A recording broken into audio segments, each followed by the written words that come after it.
so good. I took Bob's advice. Bob tried to pop the carburetor off, but the return line is connected to that same circuit, and I couldn't seal it off.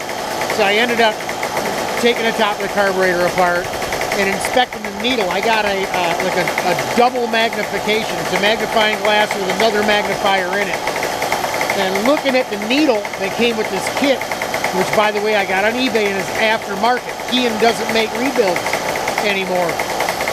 And the rubber tip, it's shaped like a cone, was actually cockeyed on the needle. You can't see it with your eye, but I looked at it and it's like something didn't look right. I'm like, wow, so I busted out a couple other needles that we removed, you know, but we save them just because.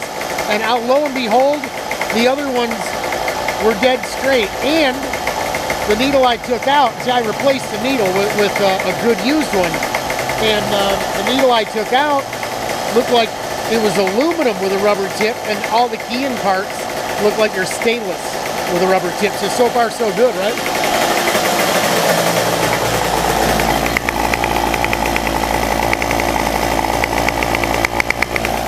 I think that's it right there.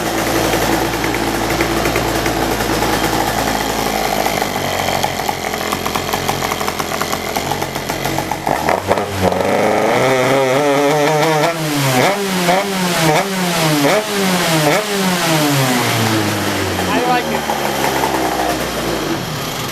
I think that solved the problem right there. It was just needle, tip of the needle was a little cockeyed. Maybe it wasn't sealing all the way. So good catch, Bob. I